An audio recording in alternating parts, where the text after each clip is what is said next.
Welcome back, everybody, to another episode of Paranormal New Normal presents Paranormal Primetime. I'm your host, Jeremy, as always, here with my faithful co-host, Malachi, to discuss two more episodes of the greatest show ever created. What's going on, Malachi? Not a whole lot. How you doing? It's going, man. It's going. Another day. Freezing my ass off. But that's why I'm inside Yeah, it's tonight. cold where you guys are, huh? It's freaking brutal. So, Yeah, it's been warm all year for us. I'm actually surprised. I left the gym with my t-shirt on. It was dark outside. Nice and warm here. Yeah, lucky bastard. But, Yeah. well, let's get right into your episode there, Malachi, because I'm dying to talk about this. Okay, my episode is Death Takes a Holiday, Season 4, Episode 15. It was written by Jeremy Carver and directed by Steve Boyum, which I'm not sure I've seen those names yet either. No, I don't believe so. And then Kim Manners. I thought Kim Manners was a woman, but I guess it's a man. Oh, okay. No, did you see at the end of the episode? I don't know if they. Oh, I was did, watching yeah. on Netflix.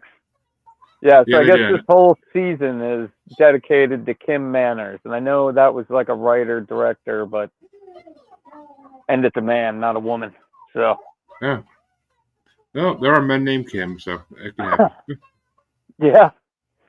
Okay, so mine starts off. You got two guys walking out of a bar or somewhere. They're talking, and a guy holds them at gunpoint, and the robber holds him at gunpoint. Hears like a loud boom or something. Something happens. Trash can, and he shoots the guy right in the chest.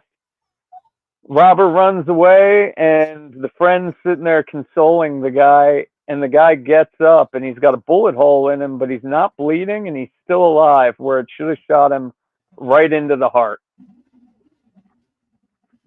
So then we cut to the boys at a diner, and Bobby calls and tells him about this case where a cancer victim was pronounced dead. They pulled the plug, and the guy got up and left, and now he's doing his 20th anniversary with his wife and the bullet guy, and then there was another death. So there's all these deaths in this town where nobody's dying. And then Sam and Dean, or well, I guess Dean gets a little catty with Sam. He asks, "Are you sure you want me to go? Are you sure I'm strong enough to go, Sammy?" And then Sam says, "Hey, that was just the seductress, or what the hell was it? Succubus. No, it wasn't a succubus. It was the Siren. Siren, yeah. It was just the siren that made him say all that shit from the Jeremy's episode last week. So they head out. I guess this happened in Gray Bull. I lost it. But they head to this town where everybody's dying. And I do have a first, I think, in this episode. They go to interview the guy who got shot in the heart. And I think this is the first time they pretend to be bloggers. Yeah, it is. And I just think about that. This released in 2009. And at that time, that was the hot thing to do, was be a blogger, you know? That was how you made money on the internet back then. Yeah. So they're sniffing around this guy. They're like, "Hey, you didn't by chance go to a crossroads, did you?" He's like, "No." "Did you see anybody with black eyes or red eyes?" "No." So when they're leaving, they're asking each other, "Well, it doesn't seem to be anything demonic. What do you think? The Reaper took a holiday? Is there just no Reaper here?" Let me get caught back up here. So they go and back to the motel, and they're investigating. Sam goes and sees the other guys that were shot or should be dead, and Dean researches that the last person who died was this kid Cole. I think that's his name. Let me pull Yeah, back up here. I think it is. Sounds right. Okay. So, interviewing Yeah, survivors. Cole Griffith. Yeah. So they want to try and go. Hold on, let me make sure. Yeah, I'm still on track. So they're doing this. Hold on, I might be. No, that's right. Grable, Monica Angelic. So they go look for this kid anyway. They see the kid up in the window, and then they decide that maybe they'll summon the kid in the graveyard. So when they're doing that, all of a sudden they got some guy that's walking in asking them if they're worshiping Satan. And we find, or no, that's not. I'm getting all screwed up here. That happens afterwards, right? Yeah. Okay. Investigation. No, that happens before the astral projection. So Oh yeah. Alistair comes when they're trying to summon the kid, and there's a fight with Alistair, and he throws Dean clear across the cemetery, and then he tries to attack Sam, but he can't do anything to Sam, so he disapparates out of the guy he's possessing's mouth, and so now they're going to plan two. If they can't summon the kid, they're going to try to astral project. So they bring, what's that lady's name? Pam. Do you remember Pamela? Yeah. So Yeah. they call Pamela over there, and Pamela's helping them astral project so they can get into the ghost world.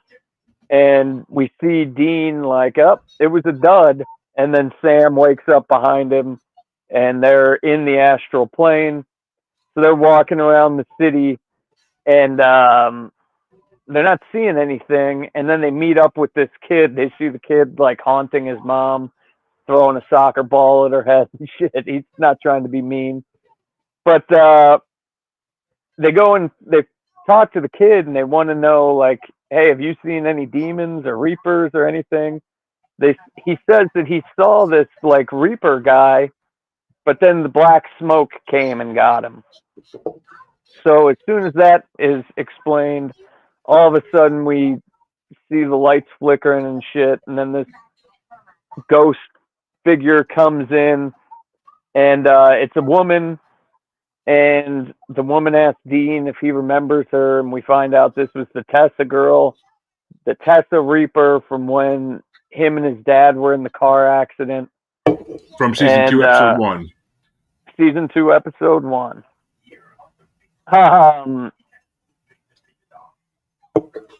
So she's trying to take the kid, and they're like, hey, you got to hold on taking this kid. This kid's the only way we can figure out how to fucking get these demons, and we think the demons ganked your boy. So just hold off on that for a little bit. And the kid tells him that it's the black smoke is at the funeral home. When he was being buried, he saw the black smoke there. And man, let me switch over to this real quick. So when they're doing that, Alistair comes back, and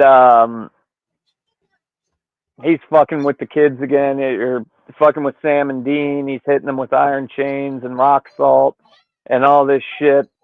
And then Castiel just like fucking snapped Alistair out of there. And that was pretty much it. Then, Dean talks to Tessa and says he wishes that he would have died that day. And Tessa says the angels, if you follow your gut, these angels might not have they might not have your best intentions at heart. And well, I guess I skipped over that part. Pamela gets stabbed when the demons are trying to fuck with their living bodies. Pamela gets stabbed, and at the end, Pamela tells You are Sam. skipping so much. Well, I mean, I'm to the end at this point. Tells No, you're not. Sam that like he shouldn't be doing what he's doing, basically. Well, first you gotta And explain how she even knows what Sam's doing. I don't know, how does she know what Sam's doing? She saw it when Sam killed Alistar. I guess I missed that part. Or it wasn't Alistar, it was a different demon. She knew how that happened, right? She She felt it watched or it. some shit. She watched it happen because Sam saved her when she got stabbed.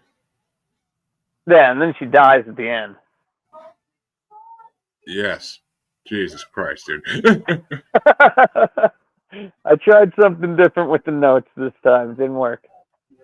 I would say so. You missed like a half the episode, but At bottom line, Dean shouldn't trust the angels.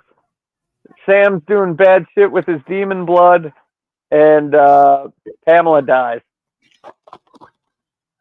yes, and we'll get back to Alistar in the next episode. There's also another first in this episode.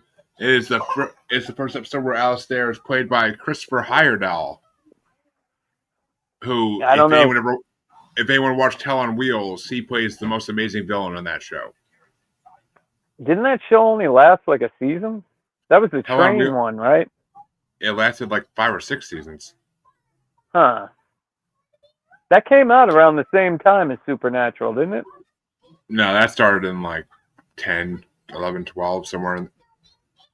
Yeah, that started in like 10, 11, 12, somewhere in there. But well, I mean, yeah, but yeah, he always plays a good villain. I've seen him in other stuff too. He always plays a good villain. But another he does good in your episode coming up here. Oh yeah. Which, I mean, I got no other real like interesting facts about your episode off the top of my head that I didn't mention already. So, what would you rate your episode? I'd give it a 4. Yeah, I mean, I'd give it a 4.2. It has some really good moments, and it's starting to show Sam's descent, because the whole fucking where he's like, let's just lie to the kid. Like that is so Sam going towards having no sympathy or empathy. Yeah. So, but Dean gets in there and he, tells the kid, "Hey, you can stay here. Your whole family will die, or you can just pass on to the other side." So it's still that like yin and yang going on. Yeah, leave it to Dean to be rational. But well, my episode, folks, season 4, episode 16, On the Head of a Pin, which I don't get the title at all, but whatever. Written by Ben Edlund and directed by Mike Roll. I'm pretty sure Mike Roll's a new name. I think Ben Edlund we just had before, but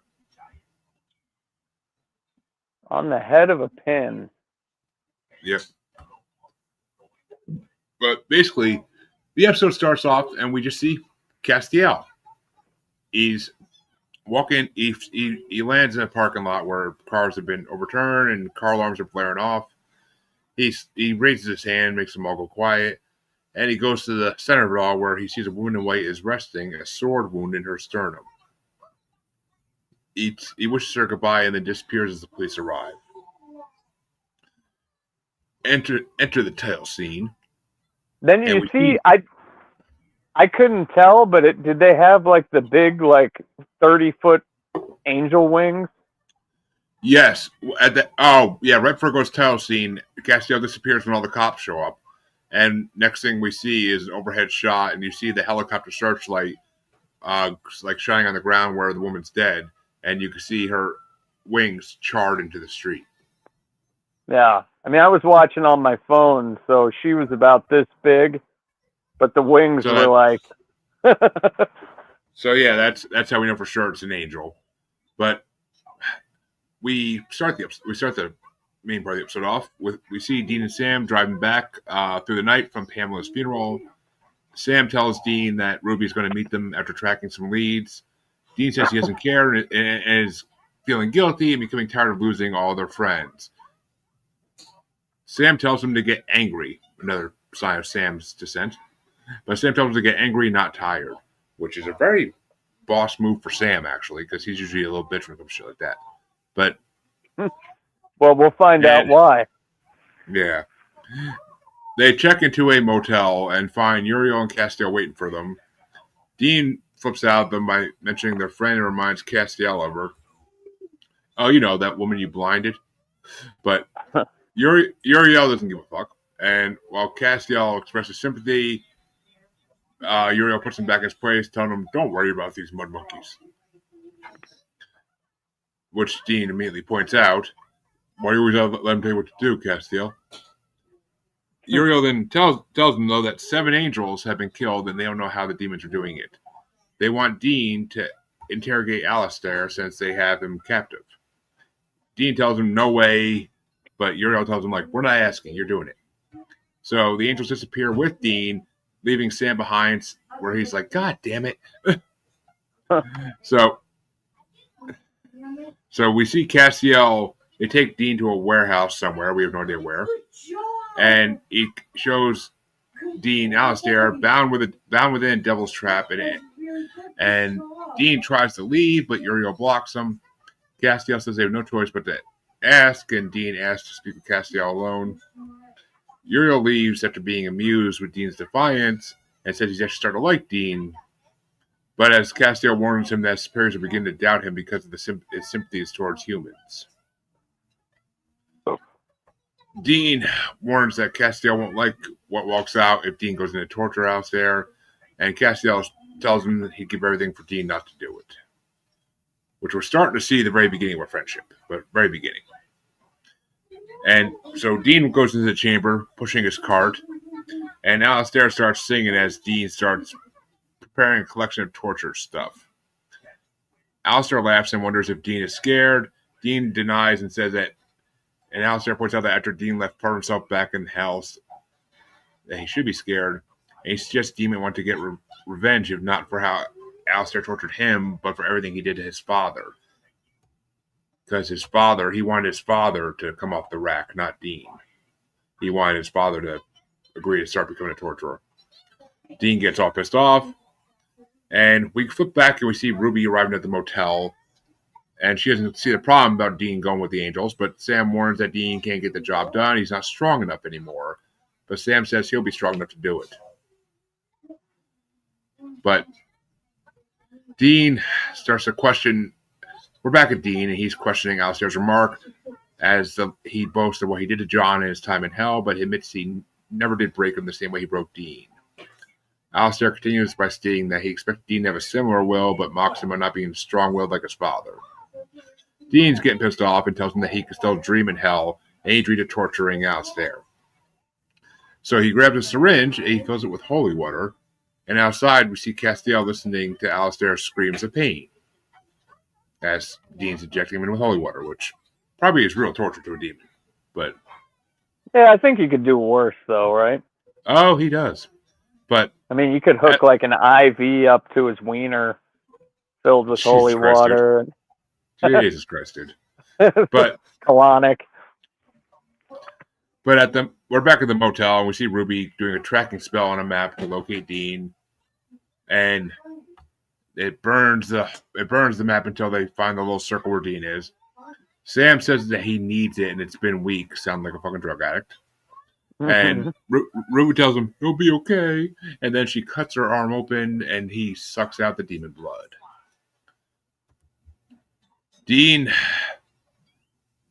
We're back at Dean, and he's coating a demon killing knife with holy water, and Alistair asks if torture will give him closure. Dean plunges the knife into him, but the demon still boasts of how he changed Dean, and there's no going back. Dean tells him he's right, but now it's his turn. And while this is happening, we are made aware that there's a water valve that is moving by itself, and water is starting to drip onto part of the devil's trap. Characters have no idea, but outside, Castiel sees the lights flickers and realizes that Anna has arrived. She ended up creating a duplicate of her human body by calling in some old favors from other angels. And Castiel warns her that he still has orders to kill her, but she's sure he won't. She asks him why they're letting Dean do this, and he questions if torturing is God's work. Castiel refuses to question the will of God, but Anna points out whether the orders are really coming from God or not. And she also points out that he's feeling doubt and insists the orders are wrong. She says they can act together, but he insists that he's nothing like her. He tells her to go, and she disappears into the night. And meanwhile, back in the room, Alistair is refusing to give the angel killer's name up. He explains that Lilith had a particular reason to get Dean, but Dean shuts him up by pouring salt in his mouth through a funnel. And he could have been in the butt. And we're back with Sam. Never mind Malachi's attraction to butts, but I mean, are we torturing him or what? Well, we see Sam driving through the night as Alistair starts explaining that John was supposed to bring it on, but it turned out that it was Dean. He describes how the first person Dean tortured was the first seal. When he broke, it broke. Alistair tells him that they summoned the apocalypse. When they did that, it'll be Dean's fault.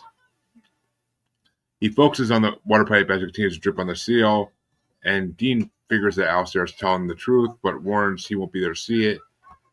When he turns around, Alistair is free and starts beating the fucking living shit out of Dean.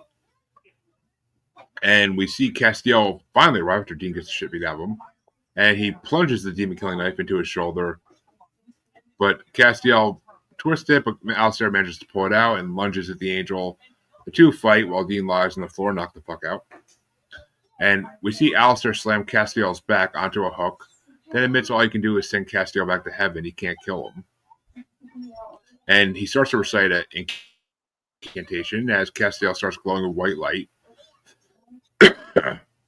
Suddenly, Alistair starts choking and falls back. And we see Sam walking in the room with using his force powers to pin Alistair to the wall. And Sam tells him, "You better tell me the name of the angel killer now," and continues torturing him. Alistair says he doesn't know, and finally admits that demons are not killing the angels, and Lilith wouldn't stop at just 7 angels. Alistair dares Sam to send him back, but Sam tells him he can kill demons now. So he focuses his power and destroys them once and for all. Which, yes, folks, that means Alistair is officially dead. And Castiel just is staring at Sam in shock that Sam could do that. We see Sam now at the hospital, sitting at Dean's bedside. Castiel meets him outside the room and tells him to. And Sam's like, "Why can't you just go heal Dean?" Castiel says he can't. The trap shouldn't have been broken. Sam insists that Alistair wasn't lying. They need to find out who or what is killing the angels. Meanwhile, we go to the next scene and we see Uriel for the first time in a while, who went to get revelations, he said, when he left Castiel and Dean. He's in an empty park, and Castiel arrives. Uriel says he's received revelation that they've to stop hunting the demons. Even Uriel realizes something is wrong in heaven, and they wonder who could be responsible. Castiel wonders if possibly God's punishing them, or if God isn't giving the orders anymore. Uriel disappears, says he won't wait to be gutted. Later that night, Castiel calls out to Anna, and she comes. He admits he's considered disobedience, but she warns that it gets worse as he exerts his independence. He flinches when she touches him, but Castiel begs her to tell him what to do. She refuses, telling him it's time to think for himself. He looks at the nearby drinking fountain and sees a water valve. Castiel returns to the warehouse and sees the water valve that broke the devil's trap. Uriel arrives and asks if Castiel will fight with him.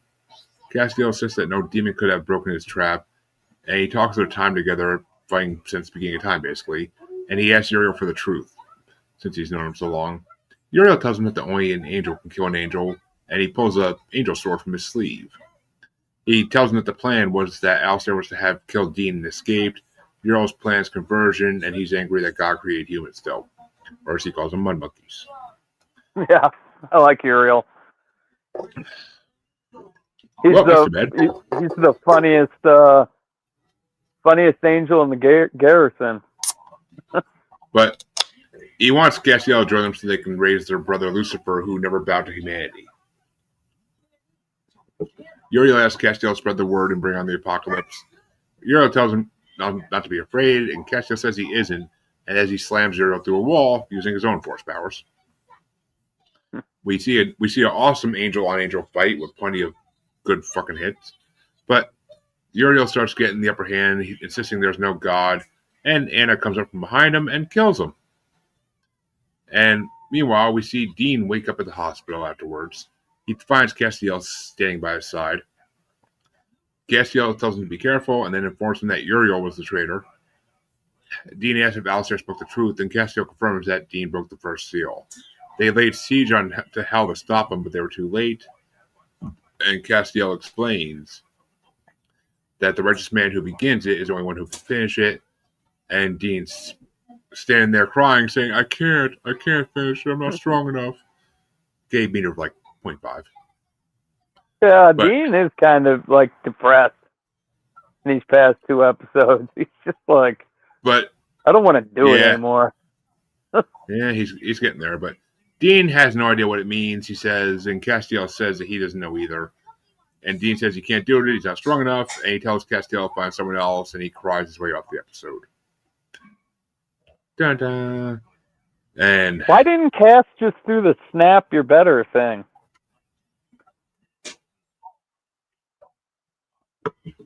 Why didn't he what? Just do the snap and Dean's healed thing. Don't know. I don't know why. Maybe they just didn't want to write into the show. I guess at that point because it would solve too many issues right away. But this is the first appearance of Angel Blades. Mm-hmm. And the angel at the beginning of the episode that died was the first one to actually wear a full dress, like the typical angel attire. All the other female angels in the show always wear professional business attire. Yeah. And fun fact, this was actually supposed to be the episode where Castiel got killed off. Really? But he was so popular already by this point that they kept him alive, and he became the character he is. Yeah, that would have been a mistake. Oh, okay, shit. Yeah, it would have been. But apparently the name of the episode, Head of a Pin, it refers to the question, how many angels can dance on the head of a pin? Which is used to dismiss angelology, the idea that the existence of angels in more than one realm and their hierarchy, along with scholasticism in general. So, but yeah, I would have never got that. I still don't get it. But yeah, I don't know. I would probably rate this episode a 4.5. It was a pretty damn good episode. Yeah, I'm right there with you. A lot of storyline. God, yeah, a lot of storyline. So, it's a pretty good one. It was a good one, and I think Scott's would be very happy for his episode next week, folks. What is it? It's a Christmas episode, close to Thanksgiving. Oh, Thanksgiving and Christmas in one episode? Oh my! Well, Christmas one. It's a parody of a Christmas movie, but you'll like it. Sweet. And I get a really good episode next week, apparently. Oh, it's one of my favorite ones. What's yours? I'll tell you after we go up there. Okay. Well, folks, that's going to do it for this week. Come back next week, and we got 2, not quite Monster of the Week episodes, but also not storyline episodes. So come back in 2 weeks. Come back next week and see our 2 more one-offs. See you then, everybody. Take it easy.